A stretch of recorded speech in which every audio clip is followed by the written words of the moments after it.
최고의 제안을 내라. 관세 담판을 위해 한미가 마주 앉은 상황. 미국이 막판 압박에 들어갑니다.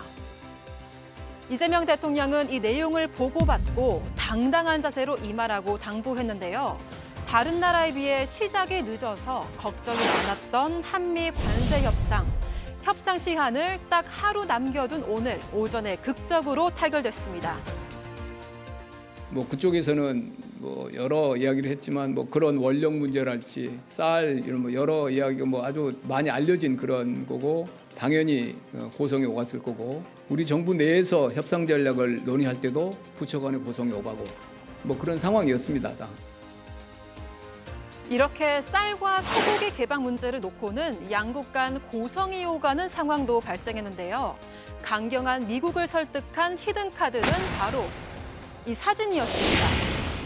우리 협상단은 광우병 사태 당시 대규모 시위 사진을 준비해서 보여줬다고 하는데요. 소고기 추가 개방과 관련한 국내 상황을 이해시켰다는 겁니다.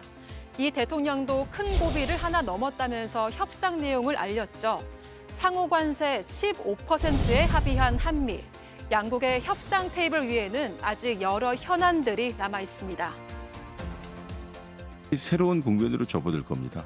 방위비 영역, 그리고 방산 물자 구입, 주한미군의 재조정, 그리고 거기에 곁들인 한미 동맹, 군사적 부분에서요. 한미 정상은 앞으로 2주 안에 만나자는 약속도 했습니다. 첫 통상 분야 과제를 해결하면서 큰 걸음을 뗀 이재명 정부. 다음 스텝은 어디로 향하게 될까요? 네, 오늘 새벽에 미국 워싱턴 DC에서 전해진 소식입니다.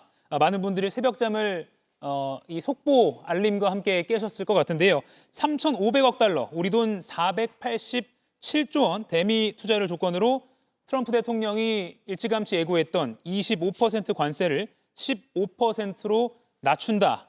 이걸 적용 시점 하루 전인 오늘 오전, 오늘 새벽이라고 해야겠네요. 오늘 새벽 한미 관세 협상이 극적으로 타결됐습니다. 긍정적인 반응이 많이 나오고 있는데 이 지금 네 분 패널 여러분께 한 줄 평이라고 너무 가혹하니까 두세 줄로 간단하게 좀 평가를 여쭙겠습니다. 먼저 김용남 의원님부터 한번 부탁드릴게요. 일단 상호 관세율 15%는 우리보다 앞서 협상 타결을 했던 일본, EU가 다 15%였으니까 어느 정도 예상이 됐습니다. 다만 대미 투자 금액이 조금 많은 거 아닌가? 3,500억 불 투자에 또 미국산 LNG를 1,000억 불 구입하기로 했으니까요. 그런데 다만 다행스러운 것은 이게 투자를 언제까지 해야 된다라는 투자 시한이 아직은 없는 것으로 알려졌기 때문에 저는 빨리 불확실성을 제거하는 측면에서는 잘 됐다. 한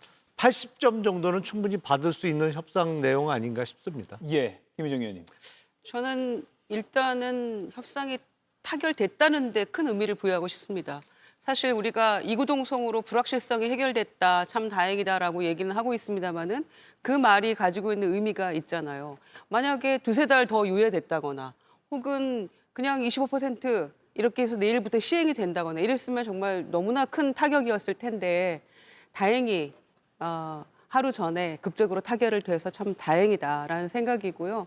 특히 이제 우리 정치 상황이 참 녹록지 않은 가운데 이루어진 협상이었잖아요. 그래서 더더군다나 아마 이 정부와 또 민간 기업이 함께 협력해서 이뤄낸 성과라고 할 수 있는데 특히 저는 김영남 의원님 말씀하신 거에 더해서 쌀과 또 쇠고기 더 추가 개방 이런 것들을 잘 막아낼 수 있었다는 점에서 높이 평가하고요. 그 부분에 있어서 농민들이 참 노심초사했던 부분이 있는데 다행이라고 생각하고요.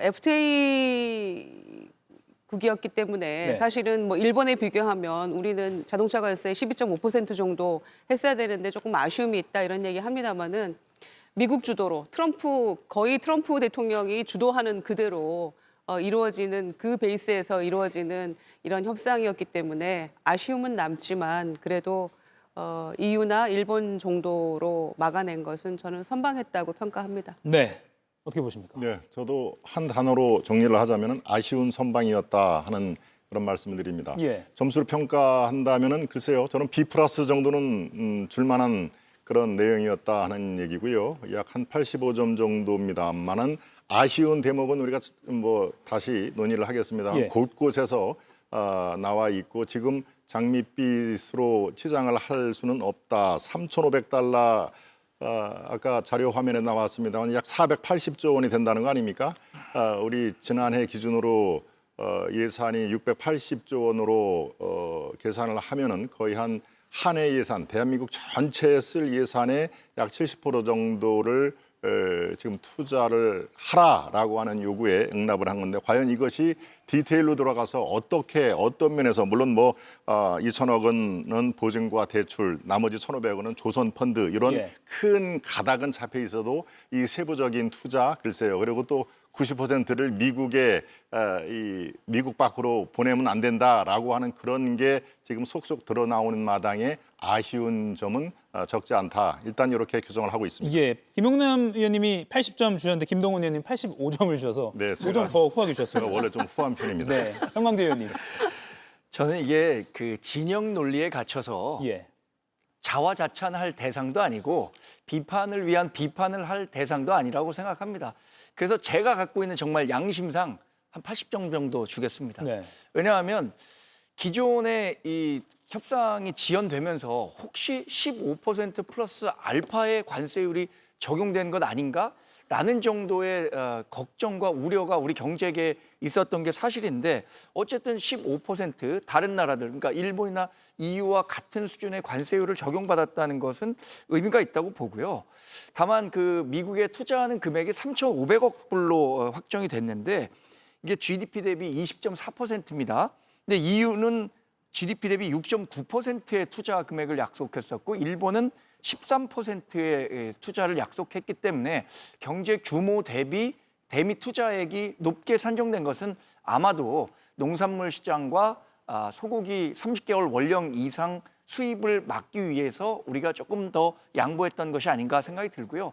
자본시장에서 이번 협상 결과에 대해서 가장 객관적인 평가를 내릴 거라고 생각하는데 오늘 코스피 지수가 조금 오르다가 마지막엔 9포인트 내렸어요. 예. 그래서 앞으로의 그 디테일한 협상 결과는 조금 더 두고 봐야 하는 것 아닌가라는 판단을 경제계에서도 한 것 아닌가 이렇게 종합해 보겠습니다. 예, 그러면 네 분의 성적을 제가 종합해 보면 김유정 의원님은 숫자로 말씀 안 하셨기 때문에 3명의 모집단으로 해서 80, 85이기 때문에 80점 이상의 평균 점수를 낼 수가 있을 것 같은데 말씀하신 대로 이게 뭐 정쟁, 여야를 떠나서 그냥 객관적으로 좀 평가를 해본다면 앞서 김유정 의원님이 잠깐 언급하셨지만 시작이 다른 나라에 비해서 늦었잖아요. 왜냐하면 미국 트럼프 대통령이 취임하면서 상호관세 정책을 예고한 게 이미 지난 2월인데 그때 지난 2월에 대한민국 상황을 생각해 보면 뭐 사실상 윤석열 정부는 이제 마비 상태였고요.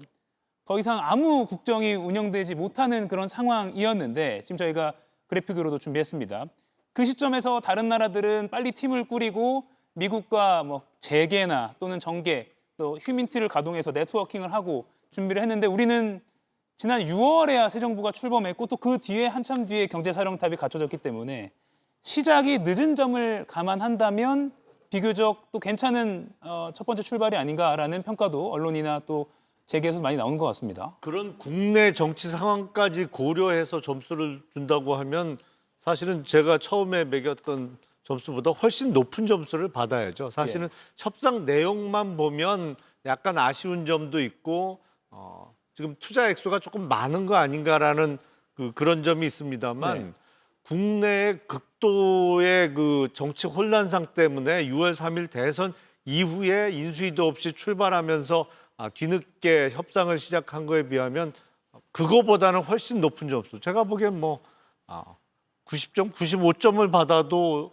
괜찮을 것 같습니다. 예. 어려웠던 여건을 고려하면요. 어려웠던 여건을 고려하면 김동연 의원님, 뭐 저희가 아까 표로도 준비했지만 네. 시작이 사실 6월 뭐 중하순부터라고 해도 과언이 아닌데 어쨌든 한 달 정도 만에 무난한 성과를 얻어냈다 이렇게 좀 평가가 나오거든요. 그렇습니다. 뭐 이거는 아까 언급이 됐듯이 어떤 예. 진영 논리로서 저부터도 반대를 위한 반대는 하고 싶지 않습니다. 잘한 것은 잘한 것으로 인정을 한다라는 면에서 제가 선방이라는 얘기도 했고 이 네 분 중에서 가장 높은 점수를 제가 줬는데요.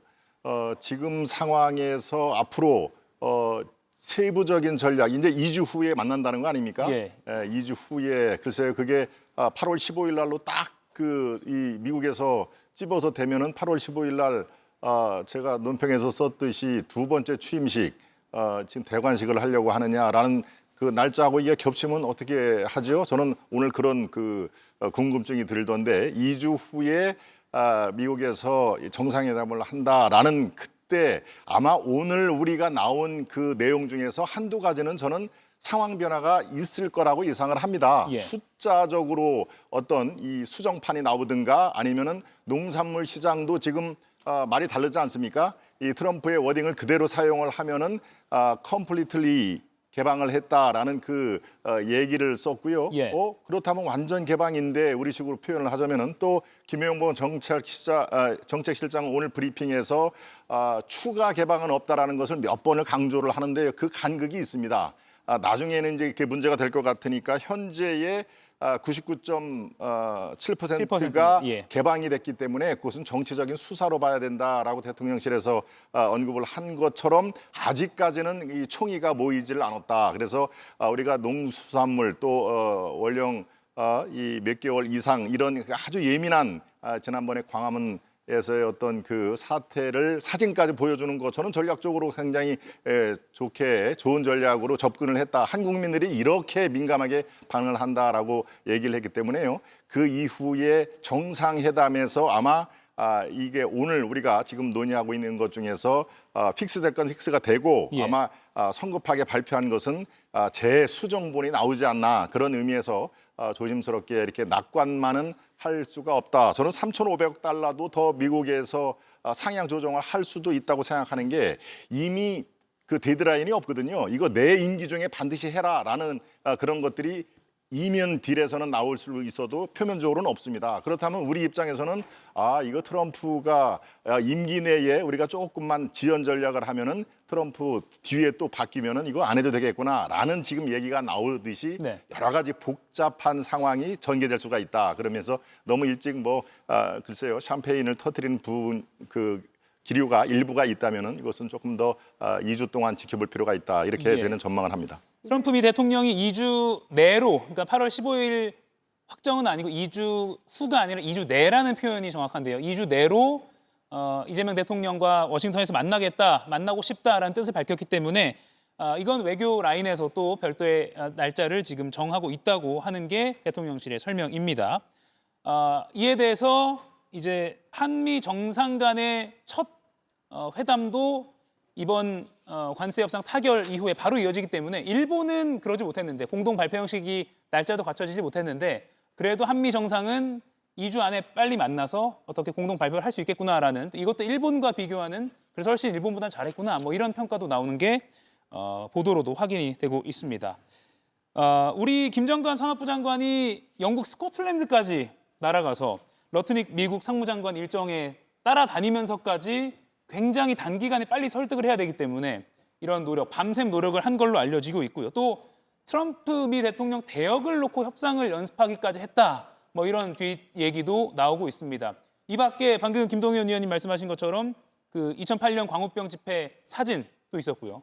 이번에 비교적 단기간에 이렇게 선전을 할 수 있었던 좋은 결과를 낼 수 있었던 어떤 작전이라고 할까요? 어떤 게 좀 주요했다고 보십니까? 그러니까 짧은 기간에 성과를 내려면 압축적으로 절실함을 보이면서 임해야 되는 거잖아요. 그래서 장관은 장관대로 또 기업의 또 대기업 총수들은 총수들대로 각각의 레벨에서 정말 최선을 다했던 게 아닌가 생각이 됩니다. 김정관 장관이 스코틀랜드 가서 그 러트닉 상무장관 만나기 위해서 기다리고 미국 갔다가 스코틀랜드 날아가고 막 이런 과정도 있었고요. 또 저는 한편으로는 그 일본이 먼저 협상을 마쳤기 때문에 조현 외교부 장관도 첫 외교 일정을 일본을 거쳐서 워싱턴 DC로 날아간 거잖아요. 예. 그러면서 이시바 총리도 만나고 외무상도 만나면서 아마 협상에 관해서 내용도 조금 듣고 힌트를 얻었을 거라고 저는 생각합니다. 이제 그런 각 단위에서의 어떤 노력이 뒷받침이 됐기 때문에 불과 한 달여 사이에 그래도 우리가 다른 나라의 불리하지 않은 조건으로 오히려 어떤 부분은 뭐 최애국 대우 받아가면서 더 나은 여건으로 이렇게 협상을 마무리할 수 있었던 게 아닌가 생각하고요.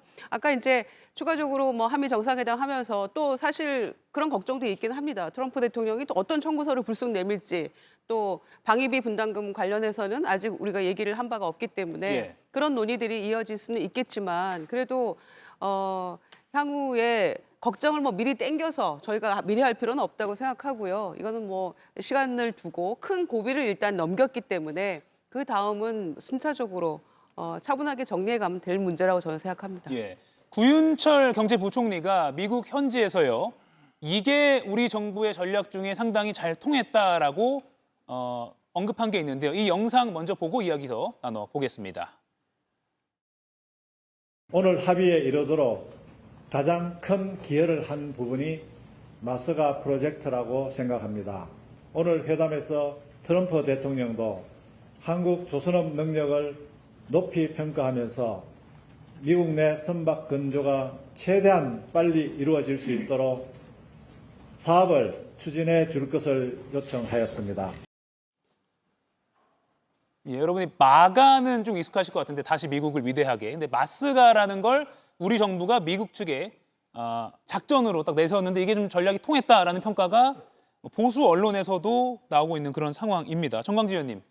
일단 우리 협상 결과가 완전한 선전이었다 이렇게 평가해서는 안 될 것 같아요. 왜냐하면 미국 언론이나 미국 정치권에서도 한국이 이번 협상 결과를 어떻게 평가하고 있는지에 대해서 충분히 모니터링 하지 않겠습니까? 근데 우리가 이렇게 잘했다, 뭐 자화자찬 식으로 계속 얘기하면 아마 트럼프 미국 대통령이 다시 이재명 대통령을 만날 때는 협상 잘했다는데 우리가 지나치게 미친 것 같으니까 조금 더 요구하겠다라는 생각이 생길지 몰라서 이런 부분은 전체적인 분위기를 좀 고려한 톤 조정이 좀 필요하다고 생각하고요. 이 마스가라는 것은 미국이 지금 가장 아쉬워하는 부분이 조선 산업의 이 부흥이라는 거예요. 과거에는 뭐 대형 항공모함이든 군함이든 미국이 자체적으로 건조하고 이걸 유지 보수할 능력을 갖고 있었는데 미국 조선업이 쇠퇴하면서 그런 능력을 행실했다는 거죠. 예. 반면에 우리나라는 우리나라 기업이 조선 순위 기업별로 보면 1위서부터 4위까지가 다 있을 정도로 전 세계가 인정하는 조선 강국입니다.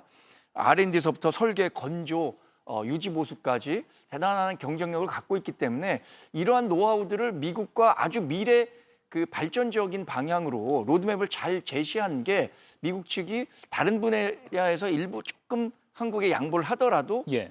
이런 정도의 협상안이라면 받아들일 수 있겠다라고 판단한 근거가 되겠죠. 지금 구윤철 경제부총리가 얘기하는 것처럼 이번 협상 처음부터 조선업이 굉장한 우리 협상의 레버리지, 지렛대가 될 수 있을 것이다라고 기대를 했었는데 그런 부분들이 적중했던 것으로 보입니다. 네. 사실 이 부분은 트럼프 대통령이 이재명 대통령 당선 축하 첫 통화할 때 조선업에 대해서 상당한 관심을 보였잖아요. 네. 그러니까 어떻게 보면은 우리로서는 좋은 기회를 얻은 것이고 트럼프 대통령에게는 약점으로 작용할 수 있었던 것 같아요. 그래서 우리가 그거를 캐치한 것이고 또 한국의 조선업 이 세계 최고의 그런 기술력을 가지고 있기 때문에 그런데 반면에 또 이게 노동 강도가 엄청나게 센 거 아닙니까? 예. 그래서 사실은 한국인처럼 부지런하고 근성 있는 민족 아니면 정말 이 일 못한다라는 얘기까지 있을 정도였기 때문에 우리가 그런 면에서는 상당히 좋은 여건을 갖추고 있었던 것 같고 미국에게 반드시 절실했던 부분이니까 우리가 아니면 중국에게 의존해야 되는데 지금 중국과의 관계가 그런 상황은 전혀 아니지 않습니까? 네. 그런 점에서는 굉장히 좋은 어떤 지렛대 역할을 한 게 아닌가 생각합니다. 네.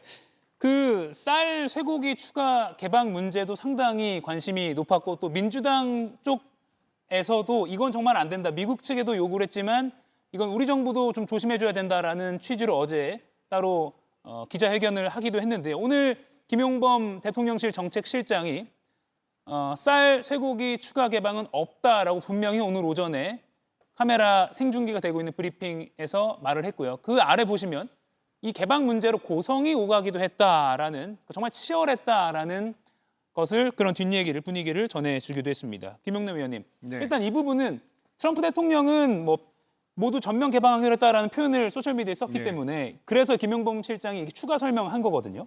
그렇죠. 사실은 트럼프 대통령이 양국의 공식적인 발표가 이루어지기 전에 본인의 소셜 미디어에 그 협상 결과를 올렸는데 거기에서는 농산물과 관련해서 전면 개방하기로 했다라고 해서 쌀하고 쇠고기도 다 개방하기로 했나라는 생각이 들었는데 대통령실의 정책실장의 설명을 들으니까 그건 아닌 것으로, 그러니까 아마 그 소셜 미디어가 이렇게 올릴 수 있는 글자의 숫자나 이런 게 제한되어 있고 또 트럼프 대통령이 정치인으로서 본인의 치적을 자랑 삼아 얘기하면서 뭐 듣기 좋게 전부 개방하기로 했다라고 표현한 것이 아닌가, 그쪽 가능성이 훨씬 높아 보이는데요. 지금 트럼프 대통령이 한미 정상회담을 2주 내에 하자고 했는데 예. 우리가 너무 그 스케줄에 끌려갈 필요는 없지 않나 싶습니다. 이게 너무 바로 또 만나면 지금 발표됐던 내용과 관련해서 트럼프 대통령이 추가 요구나 아니면 수정을 요구할 가능성도 꽤 있어 보이기 때문에 조금 시차를 두고 우리 시간을 가져가면서 개방 안 하기로 한 거는 그냥 안 하는 거로 확정사실로 굳히는 시간이 조금 필요하지 않나라는 생각이 듭니다. 네, 구치가 필요하다. 그러니까 뭐 트럼프식 화법, 트럼프식 문장을 이해하는 그런 방법도 따로 연구하는 게 있는 것처럼 국내용으로 좀 거칠게 표현한 것 아니냐 이런 분석도 나오고 있는 것 같습니다. 그동안에 한미 관세 협상과 관련해서 말을 비교적 아껴왔었던 이재명 대통령이요. 불과 한 서너 시간 전에 오늘 오후 일정에서 이런 후일담을 남겼습니다. 영상으로 먼저 짧게 보시죠. 한미 통상 협상. 제가 머리빨이 이빨이 흔들려가지고 사실 내가 말을 안 해서 그렇지. 가만히 있으니까 진짜 가만히 있는 가만히 줄 알고 말이에요. 말을 하면 악영향을 주니까 말을 안 한 거예요. 오리가 물살에 떠내려가지 않기 위해서 우아한 자태로 있지만 물 밑에서는 얼마나 쟁 난립니까? 네, 정강재 의원님. 일단 전략적으로 좀 조용히 있었다. 실무자들이 열심히 움직였다. 이런 표현일까요? 글쎄 뭐 저는 이에 대한 판단 기준은 좀 다를 것 같습니다. 트럼프 미국 대통령이 워낙 탑다운 방식의 그 협상을 추진하는 것을 선호하기 때문에 저는 보다 적극적으로 이재명 대통령이 움직였다면 더 좋은 결과를 만들어낼 수도 있었다고 생각하기 때문에 지금 이야기하시는 것은 본인이 그동안 이 협상 과정에서 좀 조용하게 있었는데 이런 부분에 대해서 지적을 하는 목소리들이 있었어요. 국내 전문가들도 마찬가지고 언론에서도 이재명 대통령이 더 적극적으로 나서야 하는 시점 아닌가라는 지적을 받았었기 때문에 이런 것들에 대한 일종의 해명성 발언을 내놨다고 생각합니다. 결국 뭐 협상 결과가 말씀드린 것처럼 뭐 비판을 위한 비판이 아니라 일정 정도 성과를 거뒀다는 측면에서 저는 그건 인정하는데 이재명 대통령이 적극적으로 했다면 더 좋은 결과가 만들어낼 수도 있지 않았을까요? 그것에 대한 판단은 좀 보는 사람마다 다를 것 같습니다. 예. 이 어떻게 보면 큰 그것도 상대가 미국인데요. 미국과의 어떤 실용 외교 첫 무대라고도 할 수 있습니다. 어떤 성공적으로 출발했다라고 평가할 수 있을까요? 그래서 이제 정강재 대변인 말씀은 결과론적인 이야기죠. 그러니까 대통령이 나서서 이거를 앞장서서 했다라면은 더 좋은 결과. 근데 그거는 다시 말씀드리면 결과론적인 이야기고요. 대외적으로 그런 발언들을 자제했다고 해서 대통령이 이 관련해서 신경을 안 썼겠습니까? 오밤중에도 새벽에도 다 보고받고 논의하고 계속했다는 거 아니겠어요? 그래서 트럼프 대통령이 사실은 계속해서 이제 뭔가 메시지를 막 이렇게 크게 던지지 않았습니까? 관세 내리고 싶으면 돈 더 내라. 그럼 된다. 그리고 뭐 며칠 더 협상할 수 있다. 이런 얘기들을 뭐 다른 나라들하고 할 때도 계속 던져왔던 것이고 그러다가 마지막에 협상이 이제 타결이 될 시점에 짠 나타나서 예. 거의 씬 스틸러처럼 그런 역할 딱 하고 이제 본인 그 SNS에 올리고 이제 일본과에서도 그렇죠. 이런 네. 패턴을 반복해 왔는데 우리 이재명 대통령이 이제 불과 한 달 사이 이런 일들을 긴박하게 해 나가면서 굳이 대통령이 얘기하지 않아도 충분히 뜻은 장관들이나 또는 뭐 그 협상의 대상자들에게 전달이 잘 됐고 특히 당당하게 임해라. 예. 이런 부분들은 굉장히 그 메시지를 저는 함축해서 담고 있다고 생각하고요. 그 장차관들 워크숍에서 했던 이야기 중에 저는 국력을 정말 키워야겠다라는 얘기에 깊이 공감합니다. 예. 그런 점에서 한미 정상회담도 이제는 이제는 대통령의 무대잖아요. 첫 정상회담인 것이고, 그러니까 그 부분에 있어서 아마 대통령이 여러 가지 준비를 철저하게 하지 않을까 이렇게 예. 생각합니다.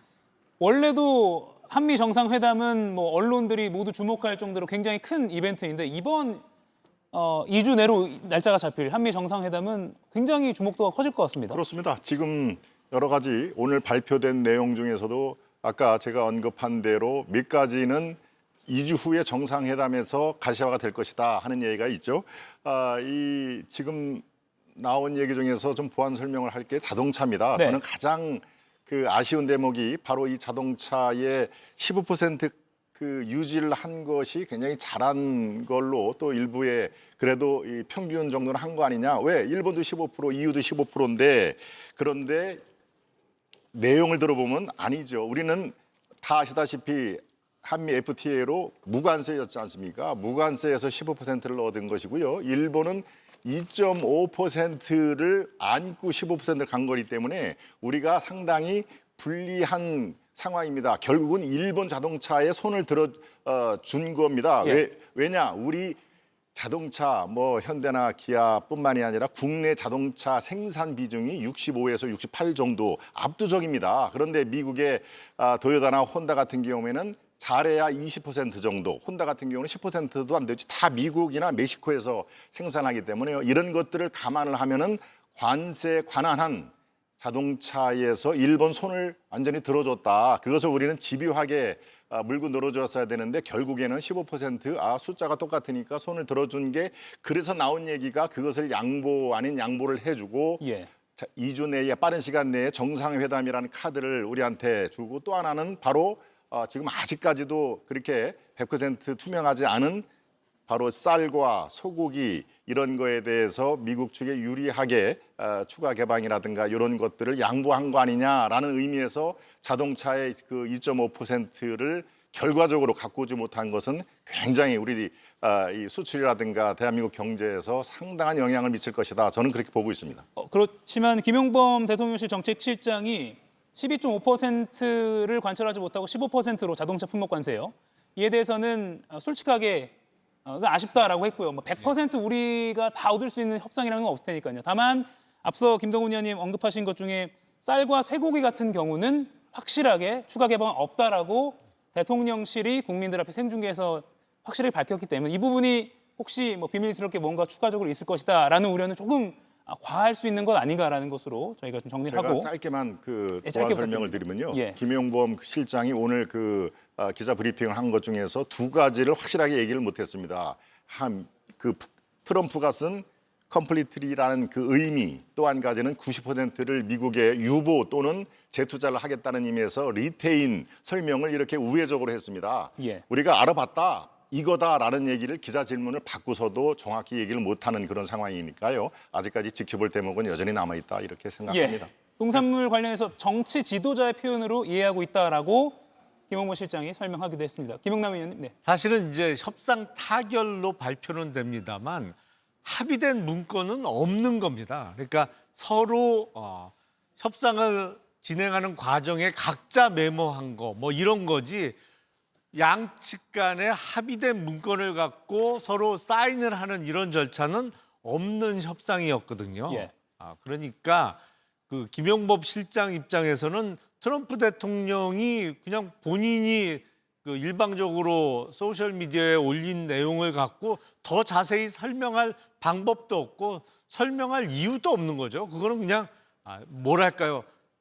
미국 정부의 공식적인 문건도 아니고 대통령 개인의 소셜 미디어에 올라간 내용일 뿐이지 그거에 대해서 디테일하게 설명을 못했다고 해서 뭐 거기에 무슨 숨어 있는 우리 측의 약점이 있다고 생각하는 것은 너무 과한 생각이 아닌가라고 게요. 리테인 열띤 같은 토론이 되고 있는데요. 네. 리테인 같은 경우는 그렇게 간단하게 얘기를 할 게 아닙니다. 이게 미국이 가져가겠다는 뜻인지 아니면 미국에서 재투자를 할 테니까 한국으로 과실송금은 안 된다는지 이거는 협상의 가장 중요한 대목 아니겠습니까? 리테인이라는 얘기를 한참 설명을 했는데도 핵심은 이렇게 우회적으로 했다. 그러니까 아직까지 정확하게 미국의 의도를 파악하지는 못했다. 이렇게 보는 게 합리적이 아닐까 싶습니다. 예, 다만 김용범 정책실장 그 리테인 부분에 대해서는 우리는 우리 방식으로 확보를 해놨다. 90% 부분에 관해서는 한미가 설명이 다 다르다라는 취지로 설명했기 때문에 말씀하신 대로 이 부분은 양 정상이 2주 뒤에 만나서 또 어떤 서면화된 합의문 그리고 더 나아간다면 공동 기자회견 형식으로 우리 뭐 로즈가든이라고 하나요? 백악관 앞에 그 잔디밭에서 네. 보통은 그런 식으로 문서화를 하고 발표를 하는 것이 관례인데 트럼프식 외교에서는 뭔가 관례들이 다 깨지고 있기 때문에 지금 이런 논의도 더 벌어지는 거 아닌가 싶습니다. 2주 동안 계속해서 이와 관련해서 또 발전적인 토의가 필요해 보입니다. 이가혁 라이브를 시청해 주셔서 고맙습니다. 이가혁 라이브는 평일 오후 5시 TV와 유튜브로 실시간으로도 함께 하실 수 있습니다.